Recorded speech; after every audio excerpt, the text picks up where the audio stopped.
이 모든 것을 들으니 내 몸이 떨립니다. 그 소리를 들으니 내 입술이 떨립니다. 내 뼈에 힘이 빠지고 다리가 후들거립니다. 그러나 나는 우리를 치러 오는 백성에게 닥칠 재앙의 날을 참고 기다리겠습니다. 무화과 나무에 무화과가 없고 포도나무에 포도가 없고 올리브 나무에 거둘 것이 없고 밭에 거둘 곡식이 없으며 우리의 양이 없고 외양간에 소가 없더라도 나는 여호와 때문에 기뻐하겠습니다. 나를 구원하시는 하나님을 즐거워하겠습니다. 주 여호와는 나의 힘이십니다. 내 발을 사슴의 발과 같게 해주셔서 가파른 산 위에도 다닐 수 있게 하십니다. 아멘. 이 부분은 하박국서의 맨 마지막 부분이고 많은 성도들이 하박국서 앞부분은 잘 몰라도 이 뒷부분은 참 잘 알고 또 좋아라 합니다. 사실 하박국이 처한 상황은 아직 암울하기만 합니다. 바벨론의 침략이 예고된 상황이기 때문이에요. 없어지지 않았어요. 그래서 하박국은 16절에서 몸이 떨린다고, 뼈에 힘이 빠지고 다리가 후들거린다고 말합니다.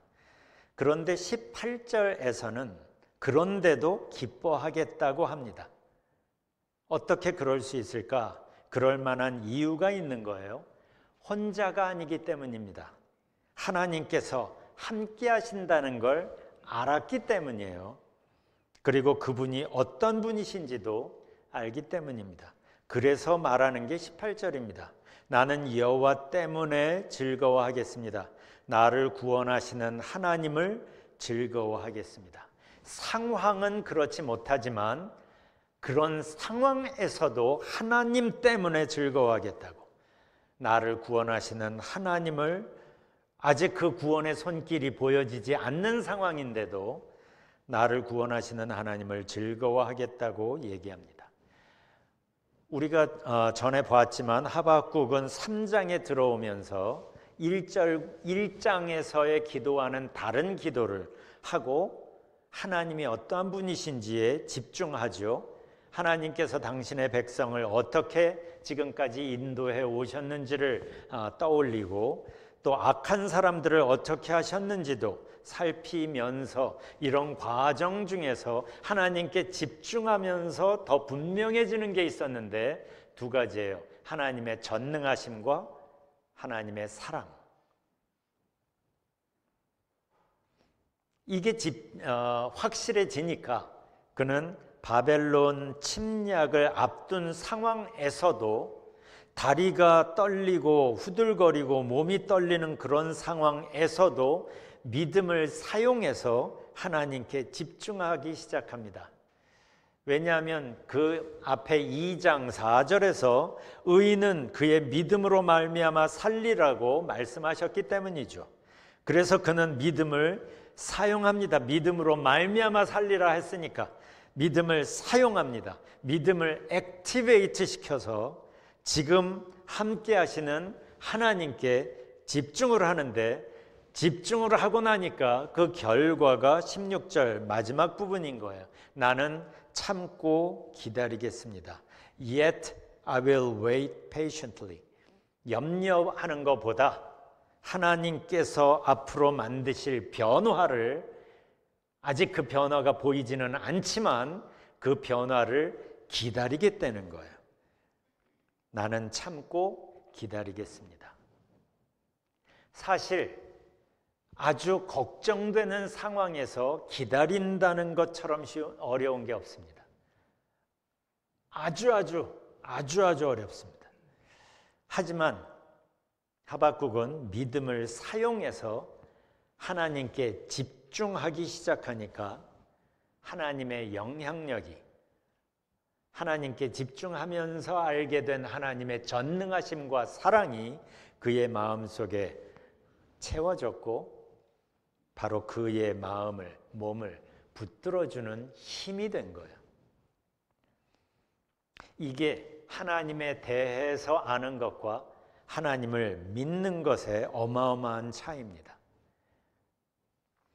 우리가 하나님을 믿을 때, 아는 걸 넘어서 내가 아는 그 하나님을 믿을 때, 믿음은 하나님과 나 사이의 관계를 만듭니다. 그러면 그 관계를 통해서 하나님의 영향력이 공급되기 시작합니다. 다시 얘기합니다. 내가 하나님을 믿을 때 이 믿음은 하나님과 나와의 관계를 만듭니다. 믿음은 관계를 보여주는 단어잖아요.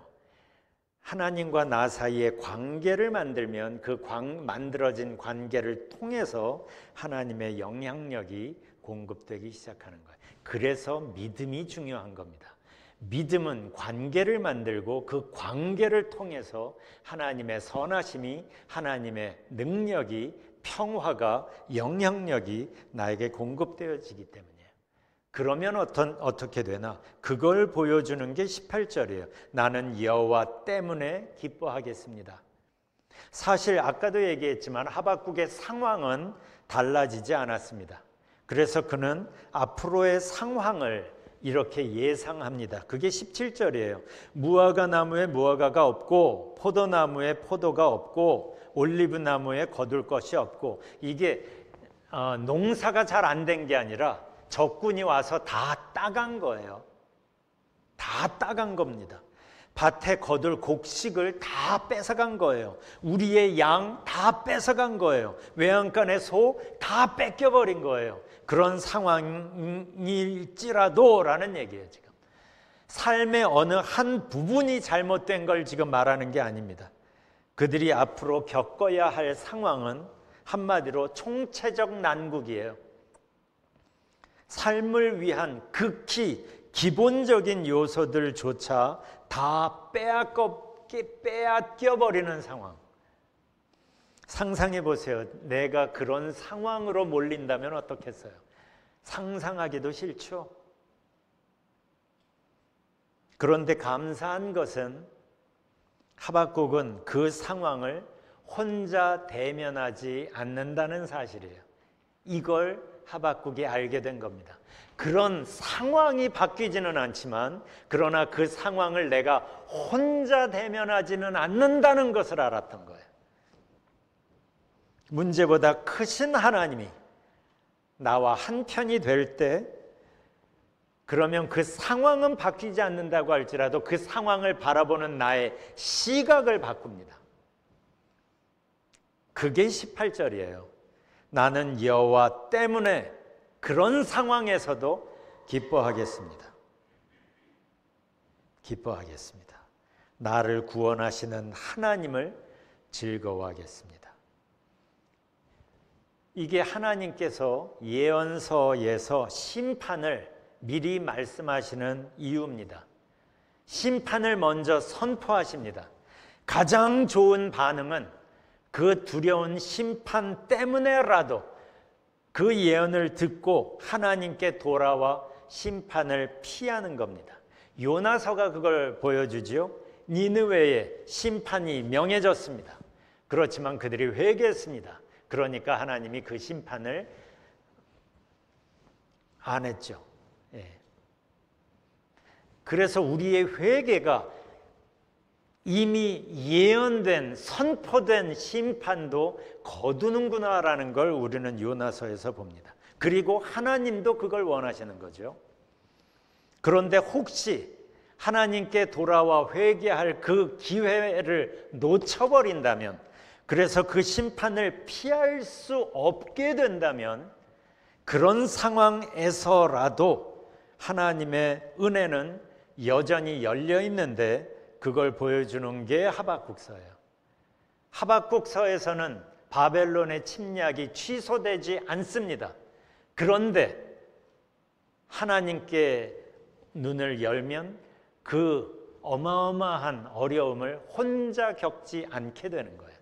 이게 요나서와는 다른 하박국이 보여주는 또 하나의 메시지입니다.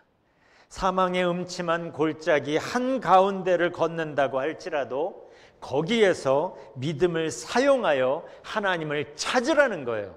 그러면 그 골짜기를 너 혼자 걷지 않게 될 거라는 거예요. 그 고난을 하나님과 함께 통과하게 되는 거예요. 아직은 사망의 음침한 골짜기 앞에 있어요. 그렇지만 상황이 바뀌지는 않았지만 그 상황에 내가 혼자가 아니라 하나님께서 함께 하신다는 거에 눈이 열리면 그때 고백할 수 있는 게 18절입니다. 나는 여호와 때문에 기뻐하겠습니다. 나를 구원하시는 하나님을 즐거워하겠습니다. 상황은 여전할지라도 문제보다 크신 하나님 안에 있으면 아주 많은 게 달라집니다. 바로 그것을 노래한 게 전에도 여러 번 소개했던 찬송가 419장이에요. 주날개 및 내가 편안히 쉬네 밤 깊고 비바람 불어쳐도. 밤 깊고 비바람 불어치는 상황은 달라지지 않았습니다. 그런데 그 상황 속에서 이렇게 고백합니다. 내가 편안히 쉬네. 어떻게 그럴 수 있어요? 혼자가 아니기 때문이에요. 주 날개 밑에 있기 때문에. 주님의 보호하심 안에 있기 때문이에요. 이게 가능한 거예요. 어떻게 해요? 아버지께서 날 지키시리니 거기서 편안히 쉬리로다. 이 평안이 참 좋은 이유가 또 있어요. 주 날개 및 즐거워라. 그 사랑 끊을 자 뉘뇨. 바울이 로마서 8장 맨 마지막에 하나님의 사랑을 이 세상에 그 어떤 것도 끊을 수 없다고 이야기하죠. 바로 그걸 여기서 얘기하는 거예요. 그 무엇으로도 끊어지지 않는 사랑으로 내가 연결되었을 때 느낄 수 있는 안전함이 또 다른 차원의 평안을 만드는 거예요. 성경이 계속 우리를 재촉하는 게 바로 이것 때문입니다. 삶의 어두운 골짜기를 만나기 전에 아직 살만할 때 하나님을 찾고 하나님과 동행하는 삶을 시작하라고. 그래서 너가 어려움을 만날 때 혼자 서 있지 말라고. 너가 하나님을 모른다고 할지라도, 너가 혹시 하나님을 거부한다고 할지라도 하나님은 너를 알고 하나님은 너를 사랑하시고 하나님은 너를 기다리신다는 거죠. 찾아와서 두드리신다는 거죠. 그게 아까 성가대가 찬양한 그래도 아닙니까? 그래서 그 하나님 앞에 와서 이 세상을 살면서 직면하는 그 상황을 혼자 서 있지 말라는 거예요. 혼자 서 있지 않는 사람, 이 사람이 성경이 말하는 복된 사람입니다. 이 복 있는 사람을 시편 1편에서 얘기하죠. 그 시편 1편이 말하는 원문은 예레미야 17장입니다. 예레미야 17장 7절을 쉬운 성경으로 보면 이렇습니다. 여호와를 믿고 여호와만을 의지하는 사람은 복을 받을 것이다. 그리고 이 사람을 이렇게 표현하는데 8절이에요. 8절을 같이 읽어볼까요? 시작. 그는 물가에 심은 나무 같아서 든든한 뿌리가 물가로 뻗어 있으니 날이 뜨거워도 두려울 것이 없고 그 잎사귀가 늘 푸르다. 비가 오지 않아도 걱정할 것이 없으며 언제나 열매를 맺는다. 살면서 두려울 일이, 걱정할 것이 있을 수 있죠. 그런데 이 사람은 두려울 게 없다는 거예요. 날이 뜨거워도. 비가 오지 않아도 걱정할 게 없다는 거예요. 왜요? 혼자가 아니기 때문이에요. 그 뿌리가 시냇가와 마르지 않는 은혜의 시냇가에 연결되었기 때문이죠. 하나님을 믿는 사람의 특징은 어떤 상황에서도 혼자가 아니라는 점이에요.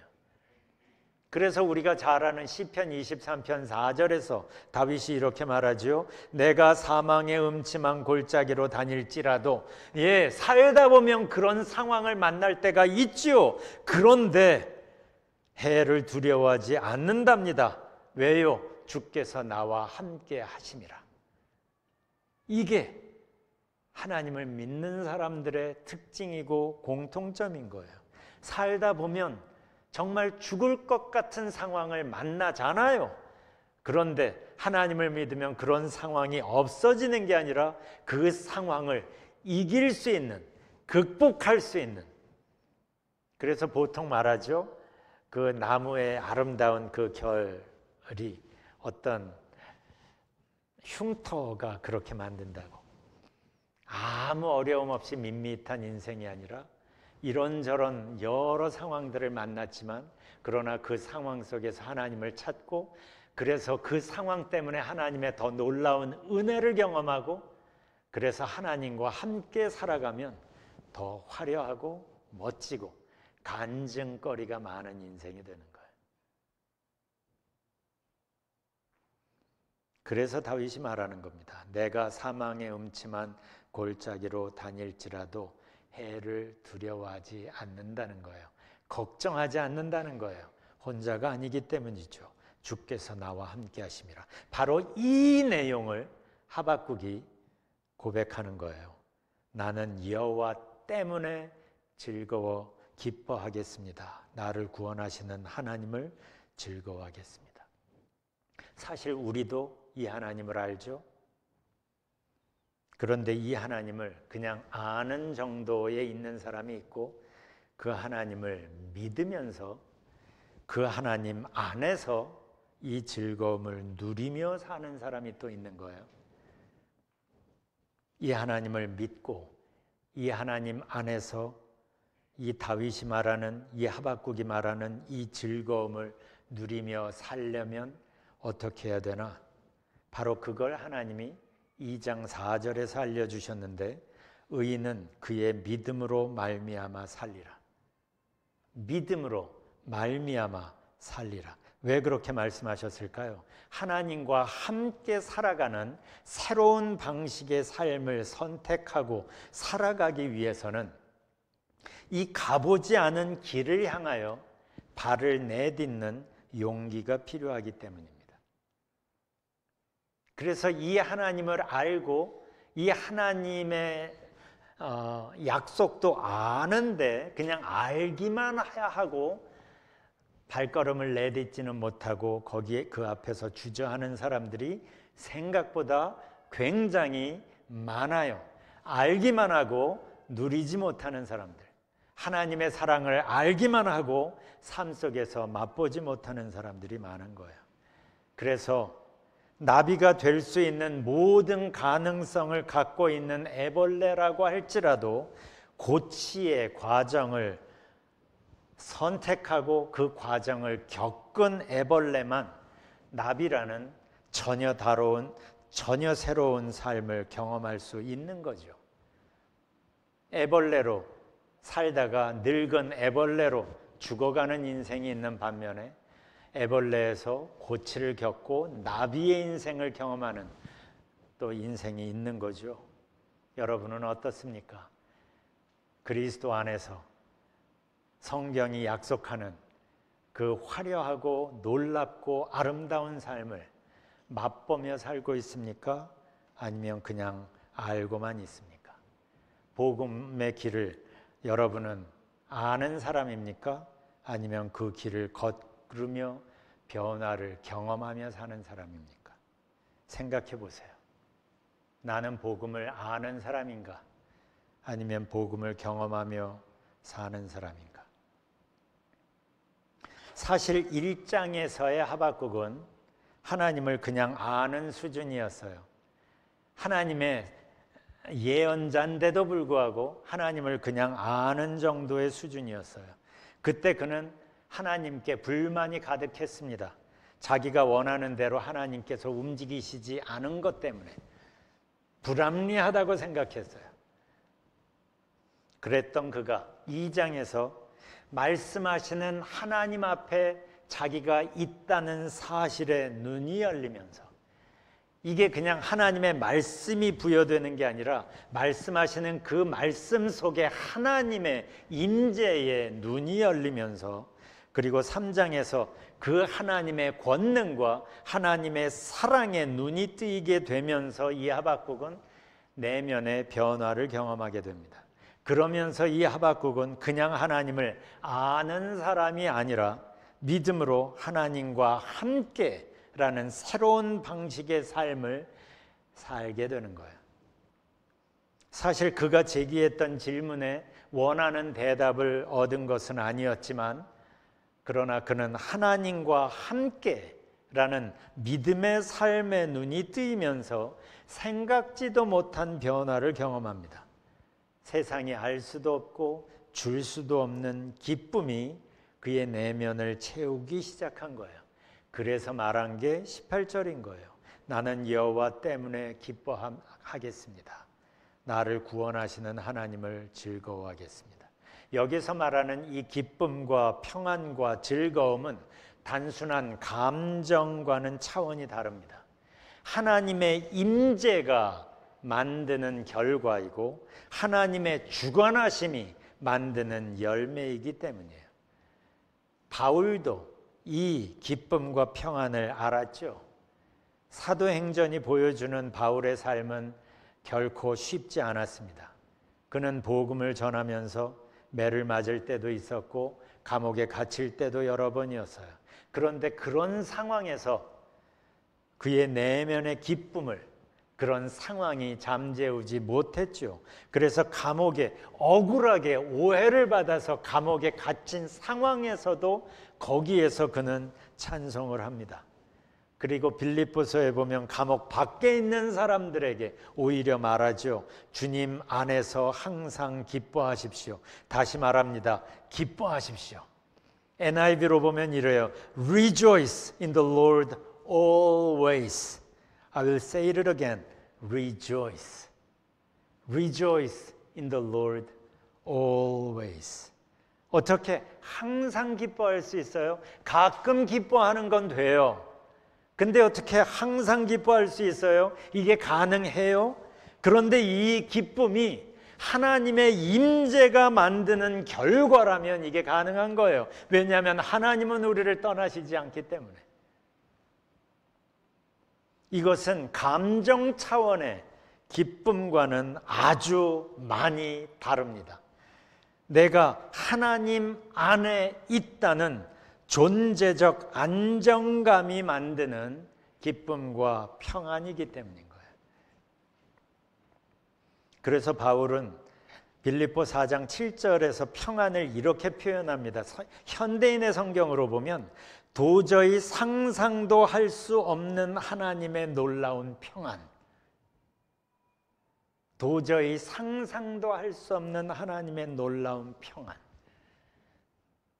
이 평안은 그냥 감정으로 왔다가 가는 평안이 아니라 하나님이 나와 함께 하시기 때문에 내가 하나님의 존재 안에, 품 안에 있기 때문에 그 사실이 만드는 안정감, 그 안정감에 뿌리 내린 평안이기 때문에 이게 흔들리지를 않는 거예요. 생각해 보세요. 나는 이 하나님 안에서 누리는 이 평안을 그냥 알고 있나? 아니면 맛보고 오늘을 살고 있나? 근데 그거 아세요? 지금 바울이 말하는 이 평안 말이죠. 이 평안은 우리가 예수님을 믿음으로 해서 받은 하나님의 자녀라는 패키지에 이미 디폴트로 포함된 내용입니다. 우리가 무언가를 더 해야 더 거룩해지고 성경을 한 10번쯤 통독을 해야 맛볼 수 있는 평안이 아니라 내가 예수님을 믿고 예수님이 내 안에 함께 계시면 당연히 생길 수밖에 없는, 내가 하나님의 자녀임에 그 하나님의 자녀이기 때문에 당연히 누릴 수밖에 없는 디폴트로 우리에게 주어진 평안이라는 사실이에요. 제가 왜 이렇게 하나하나를 힘주어 말합니까? 받고도 누리지 못하고 있기 때문이죠. 그러면 얼마나 답답해요. 이거는 이 수준이 한 이쯤 되는 사람이 누리는데 내 수준은 아직 여기라서 못 누려. 이러면 억울하지는 않지. 이미 누릴 수 있고 이미 주어졌는데도 내가 그것을 놓치고 있다면 그거는 억울한 거 아닙니까? 이 평안은 특별히 헌신된 사람들만 맛보는 평안이 아닙니다. 하나님의 자녀이면 누구에게나 열려있는, 왜냐하면 하나님의 임재가 만들어내는 결과이기 때문이에요. 바울은 이 놀라운 하나님의 평안을 말하고 나서 바로 그 몇 절 후에 자기가 배운 깨달음 하나를 얘기합니다. 그게 빌립보 4장 12절인데 나는 비천하게 살 줄도 알고 풍족하게 살 줄도 압니다. 배부르거나 굶주리거나 풍족하거나 궁핍하거나 그 어떤 경우에도 적응할 수 있는 비결을 배웠습니다. 이 부분을 또 NIV로 보면 이래요. I've learned the secret of being content in any and every situation. Secret of being content. 만족할 수 있는 그 비밀. 어떤 상황에서도 in any and every situation에 만족할 수 있는 the secret of being content를 배웠다. 그 말합니다. 그리고 그 비밀이 뭘까요? 그 비밀이 이어지는 13절이에요. 나에게 능력을 주시는 분 안에서 나는 모든 것을 할 수 있습니다. 우리는 이 부분을 보통 볼 때 초점을 모든 것을 할 수 있다고 여기에 초점을 두는데 사실 거기에 초점이 있는 게 아니라 나에게 능력을 주시는 분 안에서가 초점인 거예요. 이게 비밀인 거예요.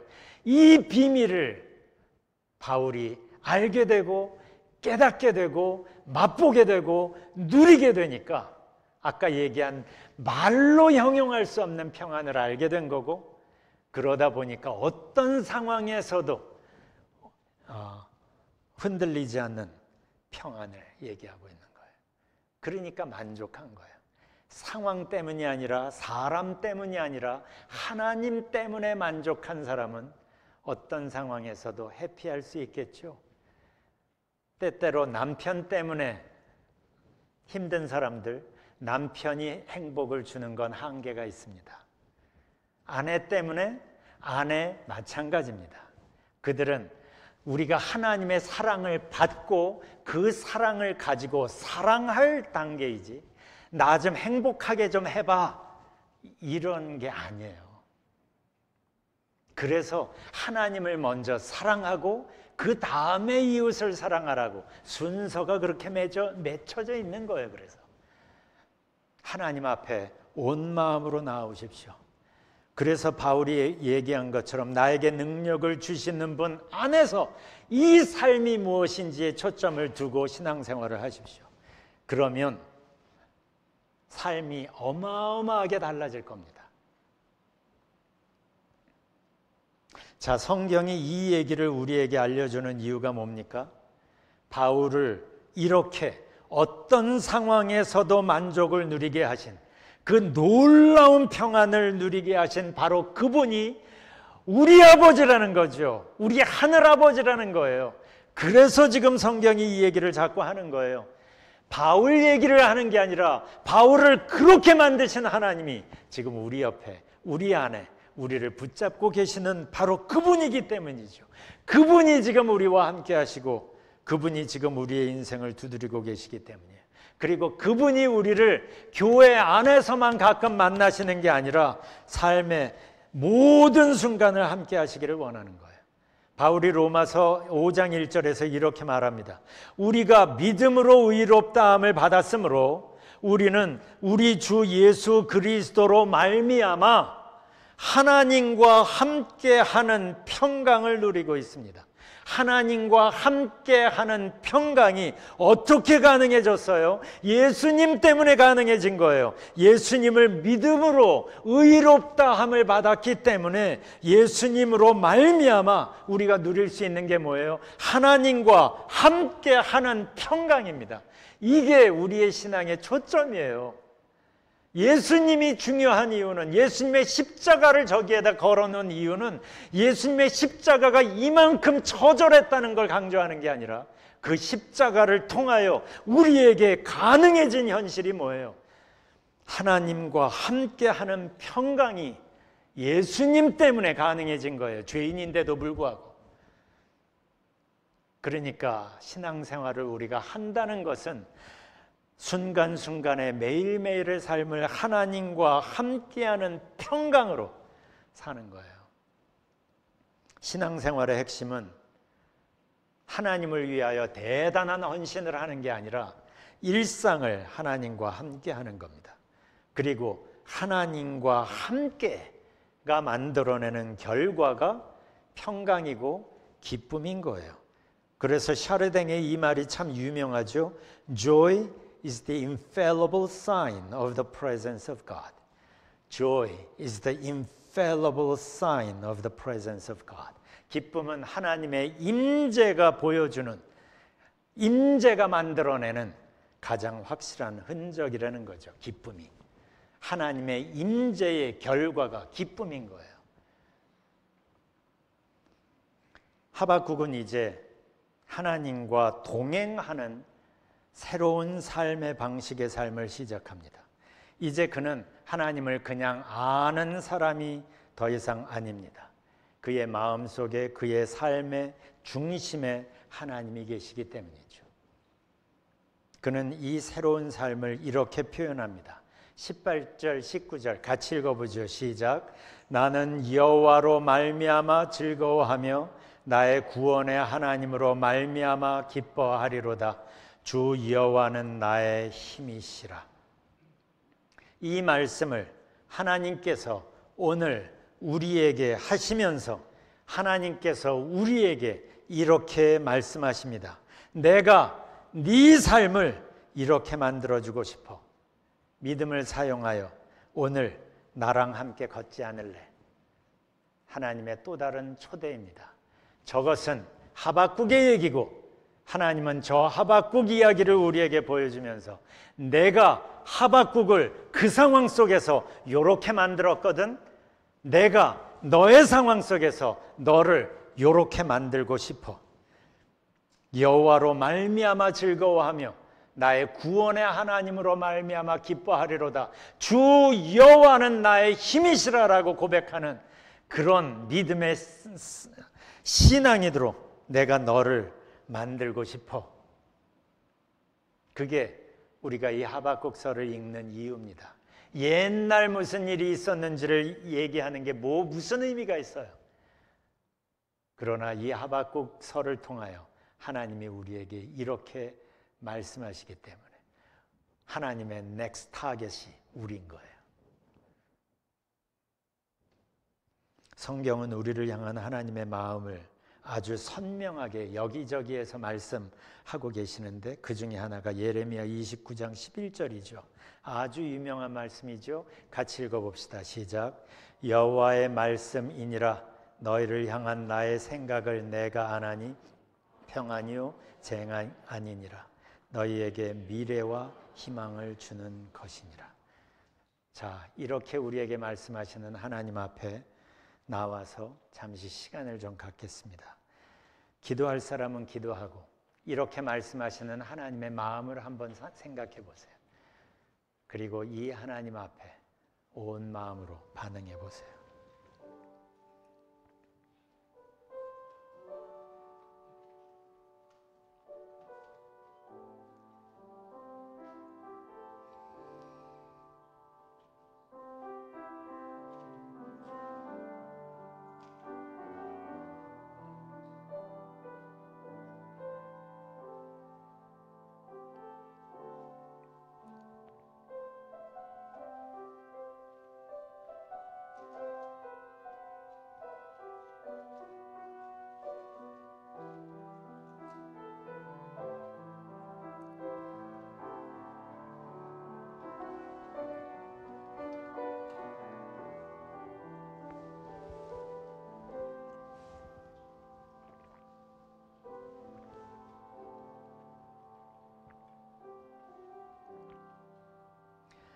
여호와의 말씀이니라. 너희를 향한 나의 생각을 내가 아나니 평안이요 재앙이 아니니라.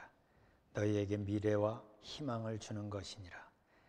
이렇게 말씀하시며 십자가를 앞세워 우리에게 다가오시는 하나님, 우리가 이제는 더 이상 하나님을 아는 수준에 머물러 있지 않게 하여 주시고 우리의 믿음을 사용하여 하나님을 믿음으로 받아들이고 주님과 함께 동행하는 새로운 방식의 삶을 시작하게 하여 주세요. 그래서 하나님의 평안을 아는 것이 아니라 맛보게 하시고 누리게 하시고, 그래서 그 평안이 우리를 통하여 우리 주변 사람들에게 흘러가게 역사하여 주옵소서. 우리가 작은 믿음을 사용하여 주님을 바라봅니다. 주님, 우리가 여기 있습니다. 우리를 만지시고 우리와 동행하여 주옵소서. 하나님 때문에 이 한 주간의 삶이 아름답고 특별해지기를 원합니다. 예수님 이름으로 기도합니다. 아멘.